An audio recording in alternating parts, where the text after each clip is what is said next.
Boa noite, amigos da Rede Opinião TV. Está começando mais um programa Saúde na TV, um programa feito para o seu bem-estar e qualidade de vida. Nosso programa é ao vivo e você pode participar através do telefone 3543-6413 e fazer a sua pergunta, tirar a sua dúvida com o nosso convidado, o nosso entrevistado. Hoje o assunto é muito importante, muito interessante, eu tenho certeza que vai interessar principalmente as mulheres. Nós vamos falar hoje sobre incontinência urinária na mulher, né? Por que acontece, hoje técnicas modernas de tratamento que temos e realmente é um desconforto, é alguma coisa bastante desagradável na vida de qualquer mulher, principalmente hoje na mulher moderna que trabalha, enfim. E nada mais e nada melhor para trazer aqui esse assunto de forma bastante atual, um convidado que já esteve aqui outras vezes, que é o Dr. Francisco Gonzaga, ginecologista, ele que inclusive com viagem para o exterior, com especialização, curso de atualização, e ele vai falar conosco sobre isso.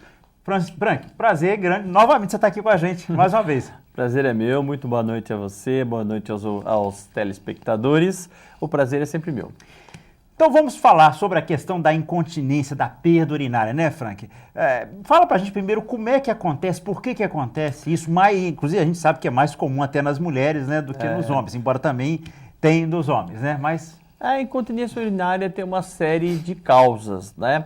A gente divide mais didaticamente entre duas. Aquela incontinência urinária na mulher de esforço, quando ela perde o xixi, quando tosse, quando espirra, quando levanta um peso, né? E a incontinência como urge-incontinência, que é aquela incontinência onde ela aumenta o desejo, a necessidade de ir ao banheiro, e em alguns casos, quando ela tem o desejo de urinar, ela perde urina e não consegue chegar muitas vezes ao banheiro ou tem um tempo para chegar ao banheiro. Então, basicamente, existem essas duas, existem outras, né? Nós não consideramos que você consiga encontrar exatamente o limite entre uma e outra, mas, basicamente, essas são as mais importantes. Na mulher, a incontinência urinária está muito relacionada com o descenso, né? A queda, entre aspas, porque a gente fala queda para entender, porque muitas vezes você não tem uma queda da bexiga exatamente, mas com o descenso, a perda do ângulo, né, que mantém a uretra em relação à bexiga e que mantém aí a continência na mulher. E essa perda,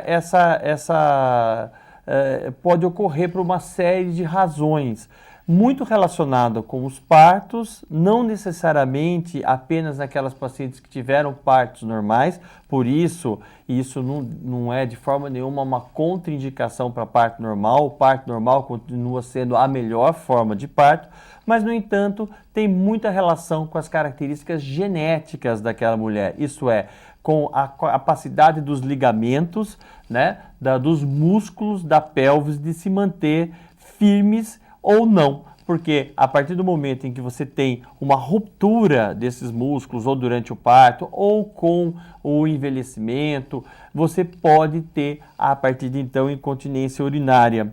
Antigamente se acreditava, hoje ainda existe porque na incontinência de esforço está bem estabelecida a causa, né? Você tem o ligamentozinho lá, que é o pubo uretral, esse ligamento se rompe, ou você tem uma maior frouxidão desse ligamento, que é onde prende a uretra na parte anterior, no pubis, no osso, né?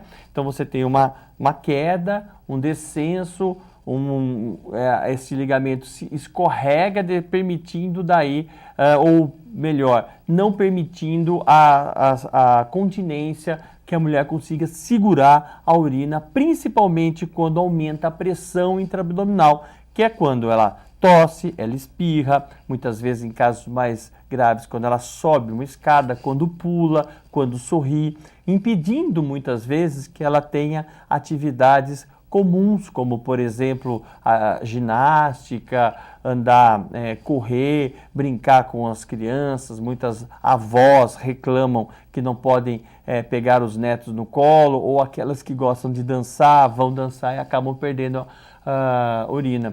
Incontinência urinária, ela é extremamente desagradável do ponto de vista do padrão social da mulher, porque principalmente nos dois casos, tanto de urge-incontinência como de incontinência de esforço, você tem situações difíceis. Na incontinência de esforço, por exemplo, nessas situações que a gente falou, né, onde ela tem que deixar de ter algumas atividades para conseguir segurar a urina.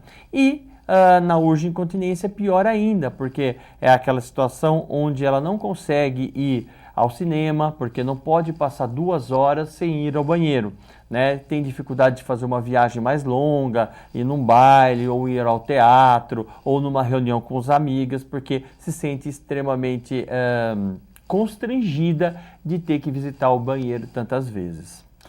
Frank, você estava falando aí, inclusive, do envelhecimento e tudo, mas dentre as causas, né, a questão fatoridade, existe uma idade assim que normalmente começa a aparecer mais, pode aparecer em mulheres mais jovens. Quer dizer, a gente sabe que você falou também a questão da frouxidão, desse descenso, dessa queda, né? A questão muscular, né? Que a gente sabe que depois de uma certa época a gente começa a perder massa muscular e, claro, também ali naquela região não é diferente. Existe uma idade assim mais comum? É mais comum na paciente que vai chegando próximo à menopausa. Porque o estrogênio, que é o hormônio feminino produzido pelos ovários e que vai desaparecendo com o advento, durante o climatério e que acaba diminuindo a níveis bastante baixos logo após a falência ovariana, quando o ovário para de produzir esse hormônio, a paciente entra na menopausa. Todas as células do organismo têm receptores para os estrogênios. E nessa região da pelvis, isso se torna mais intenso. Então, você tem 2 razões para que a incontinência urinária ocorra mais nessa fase. Primeiro, é o afrouxamento dos ligamentos, porque os músculos se tornam menos tensos, né? Eles se afinam. E também porque com o adegalçamento, a mucosa da região, que é aquela pele que recobre a uretra, ela se torna mais fina, e então o fechamento da uretra também se torna deficiente. Aí ela passa a perder a urina por 2 causas.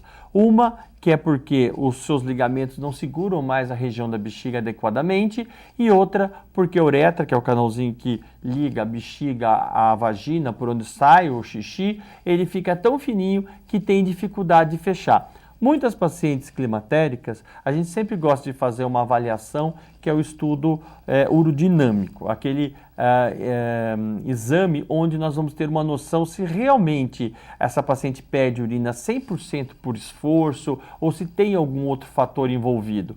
Muitas vezes as senhorinhas chegam, antes mesmo de a gente realizar esse exame, que é um pouco difícil, até certo ponto constrangedor para essas senhoras, a gente dá hormônio. Entra com hormônio por via vaginal, porque muitas vezes elas não tomam, já estão mais velhas, entra com hormônio por via vaginal e você consegue uma melhora, muitas vezes tão importante, que essa paciente não precisa fazer mais exame e muito menos ser submetida à cirurgia. Mas tem que ficar bem claro que não são só as pacientes mais velhas que vão ter incontinência de esforço. Muitas vezes você tem pacientes jovens, inclusive que não realizaram partos normais. Isso tem muito a ver com a capacidade de resistência, a capacidade genética de resistência e de sustentação da bexiga pela musculatura pélvica. Frank, ainda a gente entendendo melhor esse mecanismo de instalação da incontinência, um fator que pode às vezes não ser direto, mas indireto, a obesidade, o aumento da circunferência abdominal, o peso sobre ele, isso também pode ajudar na incontinência? Sim, muito.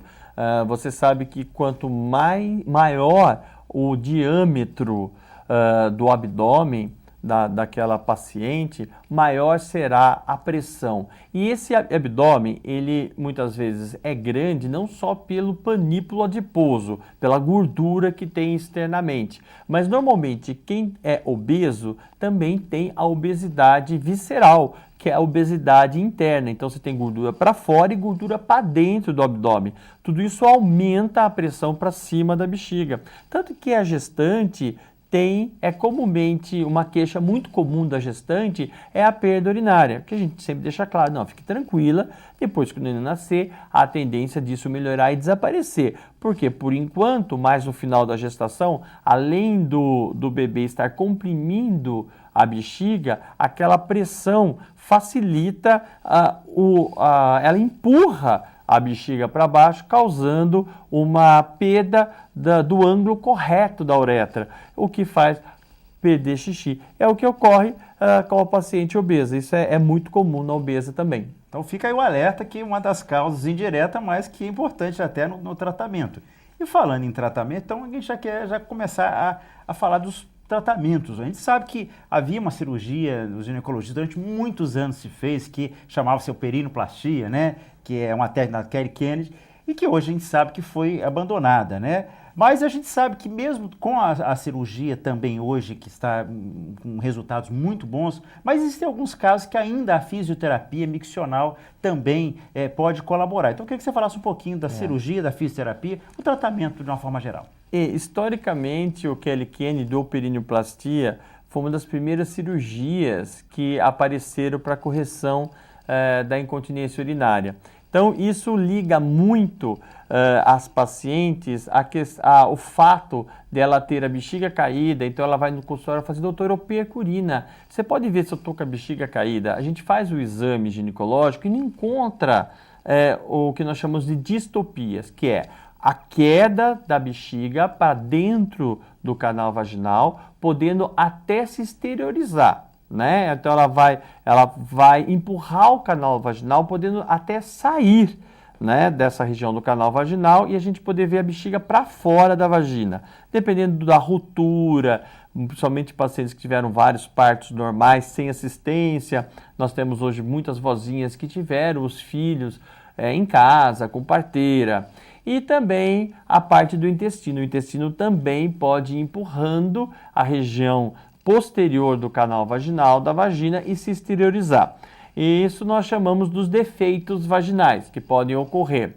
Hoje, a perinoplastia é reservada, e inclusive tem uma forma de reconstrução, a técnica é um pouquinho diferente, é reservada para plástica mesmo, para o telespectador entender, para a senhora aí que está em casa entender que a plástica que nós realizamos, né, a perinoplastia, ela é reservada apenas para reconstruir o canal vaginal, tentar trazer o canal vaginal à posição que ele era anteriormente. Quais são as principais queixas? Primeiro é a bola, né? O paciente fala, doutor, eu estou sentindo uma bola. Quando eu vou tomar banho ou quando eu vou ao banheiro, eu coloco a mão por baixo, eu sinto uma bola que está saindo, uma bolinha muitas vezes, porque ainda está no começo. Quando a gente examina, a gente percebe que a sensação é de bola mesmo, porque a bexiga ela vai se exteriorizando e formando algo arredondado. Quando a gente vê aquela bola, a gente já sugere para a paciente que ela deve fazer a correção, né? Porque essa bola está muito associada também à ruptura do canal vaginal. Então, o que é hoje, a grosso modo, só para entender, uma vagina normal? Vagina normal é aquela vagina que tem uma permeabilidade, quer dizer, ela é pérvia para mais ou menos 2 dedos. Quando você toca, você sente que ela é pérvia para mais ou menos 2 dedos, que vai garantir uma relação sexual adequada, porque um pouquinho para mais, um pouquinho para menos, porque a vagina é elástica, o pênis vai ter esse diâmetro em média, né? E nós vamos ter uma bexiga bem localizada e o reto também bem localizado. Quando eles caem e acabam sendo exteriorizados, nós vamos fazer essa correção. Mas vejam bem que muitas pacientes que têm esse problema não perdem urina. Algumas até, Eliseu, quando tem o útero caindo junto, então ela tem os 3 órgãos pélvicos, o útero, a bexiga e o intestino sendo exteriorizado, quando você corrige, ela passa a perder urina. Por quê? Porque você corrigiu e se você não colocar uma faixinha, depois a gente vai explicar direito, o que acontece? Essa paciente, ela tinha a uretra dobrava, ela saía tanto que ela dobrava, então ela conseguia segurar o xixi. Quando ela queria fazer xixi, ela empurrava com o próprio dedo, o útero, aí ela conseguia fazer. Só que ela não tinha mais a continência, dava uma falsa impressão de continência. Aí ocorrem as cirurgias para isso. Mas as cirurgias de incontinência urinária, Hoje já são diferentes. Depois veio o Burch, né, do ponto de vista ginecológico. Depois também vieram os slings, né, feitos pelo urologista, que eram os slings retropúbicos, que ainda são feitos, é a opção do urologista. E hoje também nós temos, depois a gente vai falar um pouquinho, os slings transobturatórios, que eles são um pouquinho diferentes, que são as telinhas, as faixas que a gente coloca. Isso tudo bem estabelecido para correção de incontinência urinária de esforço, porque depois tem também a urge-incontinência, que a gente pode falar também um pouquinho daqui a pouco. E eu queria que você falasse um pouquinho, então, assim, se hoje há um espaço da fisioterapia miccional, aquelas mulheres que por algum motivo têm medo, não querem, ou são jovens ainda, querem deixar a cirurgia um pouco mais para frente, tem o seu espaço, tem resultados? Tem. Principalmente, em todos os casos, dependendo do índice e da intensidade da perda urinária, você pode abrir mão da fisioterapia antes, inclusive, da correção cirúrgica. A fisioterapia ela é bem interessante para aqueles casos, pelo tipo de incontinência urinária de esforço, né, onde você consegue, através dos exercícios de fisioterapia, melhorar a tensão e a musculatura. São melhores para os pacientes mais jovens. Os pacientes mais jovens têm um resultado melhor. Os pacientes que já têm um pouquinho mais de idade e que têm uma musculatura extremamente atrófica vão ter mais dificuldade nesse sentido, ou aqueles que já têm uma ruptura completa dos ligamentos. Mas a fisioterapia ela é bem interessante, as técnicas estão mudando, também tem a eletroestimulação, existe uma série de fatores onde você pode abrir mão da fisioterapia com bons resultados. Então a estrogenização, que é a utilização dos hormônios para melhorar, a fisioterapia, né, nas clínicas especializadas, aqui em Ará a gente tem o pessoal que faz muito bem, né, alguns fisioterapeutas que têm bons resultados e naqueles casos específicos onde os resultados ou não serão muito bons já porque a indicação clínica não será da melhor, ou até em algumas situações onde a paciente operou e ainda tem uma perda residual que às vezes melhora com a fisioterapia. Frank, você estava falando das técnicas hoje, do sling, das faixinhas, né? E eu sei que você, inclusive, esteve recentemente na Alemanha lá, vendo técnicas hoje modernas e tudo, e trouxe até uma coisa para mostrar para a gente. Então, eu queria que você falasse mais especificamente hoje, que talvez o padrão ouro, né, de correção de incontinência de esforço, né, está dentro dessas técnicas de cirurgia. Então, que você falasse, inclusive, do que você viu lá na Alemanha. E antes mesmo da técnica da Alemanha, nós vamos falar sobre a correção de incontinência com as faixas de TVT. Então, os slings eles foram se aprimorando, se utilizavam a faixa da aponeurose, que é uma camada que nós temos aqui que seguram os músculos, depois vieram outras faixas, né? Hoje nós temos a faixa de propileno e depois a PDVF, que são materiais que foram se aprimorando, que são as mesmas faixas com a mesma intenção que se utiliza nas hérnias, né, nos pacientes que têm hérnia abdominal e etc.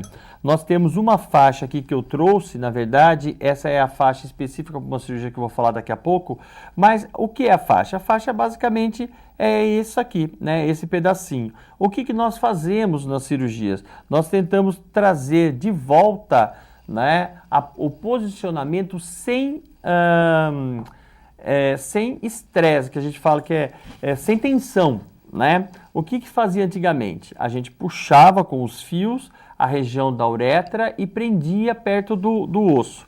Hoje em dia, não. Hoje em dia, nós deixamos aquela faixinha e prendemos essa faixinha no osso. Então, quando a paciente faz o esforço, a uretra não abaixa além da posição daquela faixinha. A faixinha calça a região da uretra. Então, quando tosse, quando espirra, quando carrega peso, ao ter a pressão intraabdominal, ela prende. Nós temos hoje basicamente duas técnicas bem estabelecidas. Nós temos a técnica retropúbica, mais utilizada pelos urologistas, mas que alguns GOs também fazem, alguns ginecologistas, e nós temos a técnica transobturatória, que passa por uma outra região do osso, né, saindo próximo à coxa, e que prende também da mesma forma. Cada uma tem sua vantagem. Ambas têm em torno de 80% de eficiência, né? A margem é de 80%. Nós vimos no dia a dia que parece até ser mais, porque a grande maioria dos pacientes passam bem. Antigamente, uma cirurgia que demorava aí 40 minutos, com uma perda de sanguínea um pouco maior, 50 minutos, hoje é feita em 10 minutos. Então, tanto uma como outra não deve passar de 10 a 15 minutos, em média, pode acontecer de demorar um pouquinho mais. Então, são procedimentos hoje que trazem uma segurança e uma qualidade muito grande. Na Alemanha, nós fomos convidados para presenciar uma nova teoria em tratamento. Por quê? Se estabeleceu que a perda urinária de esforço é bem reconhecida pela perda da estrutura anterior da região da pelvis. E sempre se entendeu que, mas não se tinha exatamente por quê, que você perde urina pela urge-incontinência, aquela outra que a gente falou, vontade de ir no banheiro várias vezes e muitas vezes não conseguir chegar, porque a bexiga se contrai sozinha. E isso acontece, tem um movimento autônomo da bexiga. Mas por que isso acontecia em algumas pacientes e principalmente em pacientes mais velhas? Existiam várias teorias, né? E Lancey e Petrus, na década de 90, no início da década de 90, propuseram que era porque a bexiga caía também, só que não na parte anterior, e sim na parte posterior. E daí haveria um estiramento dos ligamentos e dos nervos, e isso causaria essa contração da bexiga. Até então não se tinha nenhuma cirurgia, nenhuma proposta de tratamento eficiente, eficaz. É um tipo de incontinência urinária sem tratamento até então. Esse professor ainda existem críticas, existem estudos, mas esse professor alemão que nos chamou a presenciar as cirurgias que ele fez, ele era um professor que trabalhava com câncer. Então o que ele fez? Ele, para tirar o intestino da região da pelvis onde seria irradiada, ele colocou uma tela protegendo aquela região para o intestino não ir, porque essas pacientes sofreriam irradiação para tratar o câncer e poderia lesar as alças. Essas pacientes chegavam para ele, chama Jäger, né? Professor Jäger, ele é um alemão. Chegava para ele e falava assim: professor, eu não sei o que o senhor fez para tratar o meu câncer. Eu sei que hoje eu não perco mais urina e eu não tenho mais que ir ao banheiro toda hora. Com isso, ele foi observando que muitas mulheres tinham um problema de não conseguir segurar a urina quando estavam sentadas ou de pé. E à noite dormindo, elas não tinham esse problema. Então ele relacionou isso realmente com a posição da gravidade, etc. Bom, resumindo, ele apresentou para nós lá na Alemanha 4 cirurgias, né? A mesma técnica, operou 4 pacientes e demonstrou exatamente como ela é feita. Então, em vez de colocar a faixa pela frente, ele usou essa faixa que ele coloca, na verdade, na região posterior, aqui na região do colo do útero e aqui prendendo no osso posteriormente, segurando, então, criando uma sustentação para a bexiga. Pelos trabalhos dele, ele conseguiu, nesses últimos 10 anos, 75% a 80% de cura. Então, ele acredita que a incontinência urinária no desenvolvimento terá uma cura. Nós ainda não temos aprovação dessa faixa no Brasil, mas se acredita que seja realmente algo extremamente promissor. Nós vamos esperar aí os trabalhos.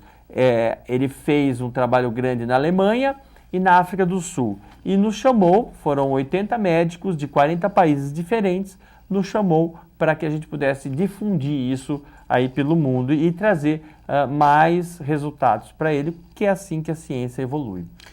Ok, então vocês veem realmente que a ciência nunca para, está sempre evoluindo, novas técnicas e cada vez realmente assim, com resultados melhor. E isso aí a gente tem essa satisfação. E temos aqui em Araras um ginecologista do posto do Dr.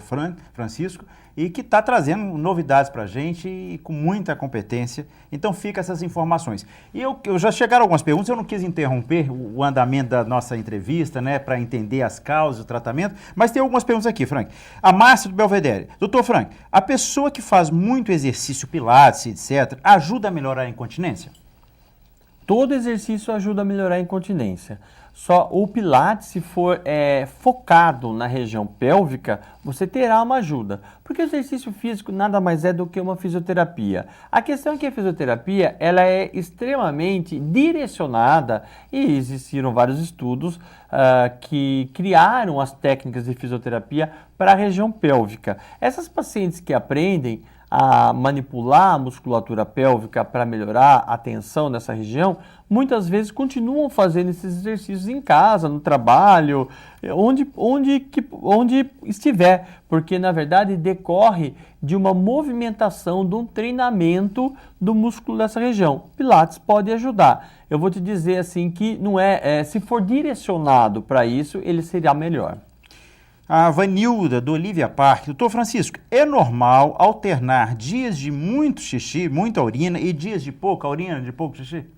Bom, aí isso pode até acontecer de acordo com a ingesta hídrica, né? E de acordo com a temperatura ambiente, né? Pode acontecer, mas não tem a ver com perda urinária. Nós temos que lembrar também que existe um fator importantíssimo que age sobre todas as áreas da medicina e todos os órgãos, que são os fatores psicoemocionais. Então, muitas vezes a paciente que reclama que perde urina ou que vai muito ao banheiro e você percebe que ela está passando por um período de extremo estresse, né? Então ela acaba de ir, ela já vai de novo, porque ela não fez tudo o que ela tinha que fazer, porque o sistema autônomo, né? A nossa consciência, a nossa inconsciência tem uma influência extremamente grande. E cada vez mais os médicos entendem que a mente comanda o corpo de uma forma bastante explícita. Isso quer dizer, pacientes que ela está muito estressada, ela pode ter um órgão-alvo. Algumas têm vaginite, têm coceira, têm infecção, alguns homens têm impotência, sendo que não tem problema nenhum, né, do ponto de vista físico, gastrite, queimação, e algumas mulheres passam aí no banheiro toda hora, e quando você vai ver, faz todos os exames e não encontra nada, dá um antidepressivo, ela melhora. Uma pergunta que foge um pouquinho ao assunto de hoje, mas, doutor Francisco, muitas mulheres possuem muita lubrificação vaginal, o que atrapalha na relação sexual. Tem tratamento para isso? Não. Não por quê? Porque, na verdade, a lubrificação vaginal nada mais é do que um sinal de que sua vida sexual, ou pelo menos aquele momento sexual seu, está ótimo. Então, muitas vezes, tem uma série de tabus e desconhecimento nessa área. E é até interessante. Tem paciente que fala para mim, doutor, eu estou vindo aqui porque eu estou com um problema gravíssimo. Eu não ejaculo. Né? E ejaculação é um termo pré-determinado ou direcionado para o homem. Porque o homem, ele tem, depois, no momento do orgasmo, a expulsão do líquido seminal junto com os espermatozoides no momento do clímax da atividade sexual. Então, algumas mulheres que produzem uma lubrificação intensa fazem uma associação e acreditam que também devam ejacular. Né? E isso, na verdade, não é a realidade. A mulher ela vai produzindo líquido lubrificatório durante todo o relacionamento sexual. E muitas vezes ela acaba tendo, do meio para o final, perto do clímax, aumenta uma quantidade represada no fundo vaginal. E durante o clímax ela também tem a contração da musculatura e pode eliminar. Mas isso não é uma ejaculação, basicamente, é simplesmente uma eliminação do líquido vaginal. A gente não pode tirar. O grande problema, na maioria das pacientes que têm atividade sexual, é a produção deficiente do líquido lubrificatório. Né? Então, para mais, não é algo que a gente deva pensar, porque para mais quer dizer que a paciente está excitada, que ela está produzindo uma lubrificação adequada. Algumas mulheres se sentem constrangidas, principalmente quando estão na posição acima dos homens. Os parceiros, doutor, chega a molhar meu parceiro, eu acho desagradável. Então, tentar mudar o posicionamento ou tentar encontrar uma maneira mais adequada dentro do seu relacionamento. Mas não há como diminuir a produção de secreção, porque isso nós estaremos influenciando no funcionamento normal sexual dessa mulher. A última pergunta que nós temos à noite, ela foge também um pouquinho o assunto, mas é a Valentina do Narciso Gomes, e ela faz uma pergunta que eu pedi até ao Dr. Francisco mesmo, que ele possa estar... É interessante. Então, lendo, né? e falando o que a Valentina nos perguntou. Pode falar. A Valentina disse que na França está proibido o Diane 35. Né? O que tem para falar sobre isso? Veja bem, o Diane 35 é uma associação de 2 hormônios que tem como intenção, na França, em tratar a acne e o insurtismo. Quer dizer, tem como intenção, porque o Diane 35 ele tem o acetato de ciproterona. O acetato de ciproterona é um progestágeno, porque toda a pílula tem um estrogênio e um progestágeno. Ele é um progestágeno que ocupa os receptores de androgênios. Vou explicar, tá? Eu sei que está um pouco difícil, mas vou explicar. O que acontece é o seguinte, ele tem uma chavinha que desliga a atuação dos hormônios masculinos da mulher. Então, diminui com isso as espinhas e os pelos. Na França, o Diane 35 não está indicado em bula para anticoncepção. Por isso a Bayer, que produz que é o laboratório que produz essa pílula, ela deixou bem clara que ela não vê nenhum problema em relação a isso, porque eles já não indicavam como contraceptivo. No Brasil, o Diane é um contraceptivo, eu nem sei se está em bula ou não como contraceptivo, eu acho que está, mas se não estiver, ele é largamente utilizado como contraceptivo. Veja bem, como é que ele foi inviabilizado pela saúde pública francesa para ser utilizado como contraceptivo? Porque lá a indicação é para acne, mas obviamente que as pessoas também usavam como contraceptivo, porque a gente tem que direcionar, cada paciente tem sua pílula, né? Cada paciente tem uma indicação para o uso da pílula. E lá, então, foi proibido. Por quê? Porque uma série de pacientes apresentaram fenômenos tromboembólicos. O que é isso? Apresentaram trombose, muitas vezes nos membros inferiores, que puderam levar a trombose e embolia pulmonar, derrame cerebral, ou mesmo tromboembolismo periférico, que é aquele que você sente, aquele cordão que forma nas pernas. Então, o que nós devemos pensar hoje em dia? Lembrar que o Diane é a marca de referência, que saiu no jornal, que saiu nas revistas, né? E que foi largamente...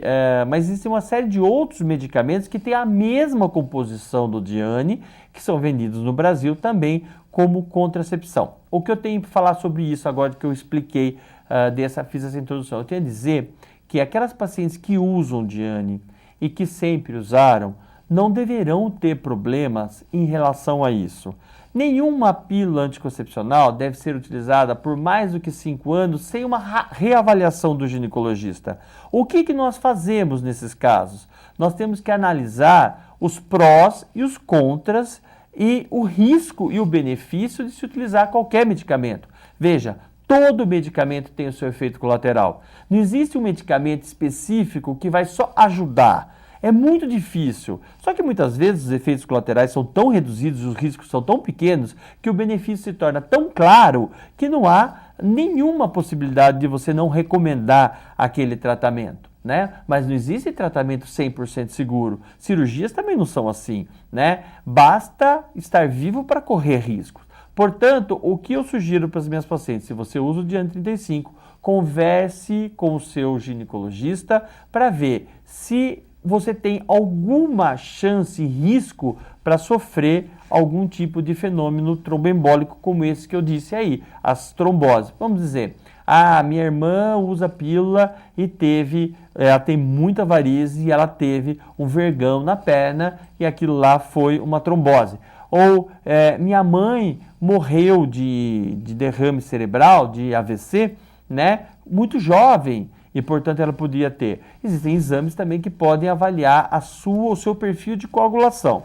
Então lembrar que pacientes mais velhas, com mais do que 35 anos e que fumam, não devem usar pílula. Não Diane, nenhuma pílula, né? Se ela fuma e ela tem mais vezes, o risco de trombose dela é maior. Portanto, cada caso tem que ser avaliado separadamente. Eu não sei o que a Anvisa, que é nosso órgão regulador aqui no Brasil, vai dizer em relação a isso, em relação ao Diane e os outros medicamentos com a mesma composição. Eu só sei te dizer que quando a paciente vem me pedir para trocar, eu pergunto para ela realmente se ela tem algum risco, né, em relação ao uso daquela. Se ela não tiver, eu posso pensar muito bem em manter ou até substituir, mas muito mais para acalmá-la do que por ser realmente necessário. A gente precisa de mais informações a respeito ainda. Ok, nosso tempo passou muito rápido, mas o doutor Francisco, como sempre, brilhante na sua entrevista aqui, nas explicações, nas informações. Acredito que todos em casa, de alguma forma, se beneficiaram hoje, principalmente as mulheres, com relação à questão do tratamento da incontinência urinária. Francisco, muito obrigado pela sua presença mais uma vez aqui no nosso programa. Eu que agradeço. Falar de incontinência urinária junto com um urologista é extremamente gratificante, né? E uma responsabilidade muito maior, porque ele entende tudo disso também. Então, mas foi muito bom e eu sempre estou aberto aos convites. Muito obrigado. Boa noite. Ok, você gostou da entrevista? Sexta-feira, às 18h15, tem a reprise desse programa. Você pode ver de novo, indicar para alguém, enfim. Você só não pode telefonar e ligar porque é reprise, tá? E na quarta-feira que vem, nós teremos às 15 para as 8, às 19h45, um novo programa Saúde na TV, um programa feito para o seu bem-estar e qualidade de vida. Um abraço a todos, fiquem com Deus e uma boa noite.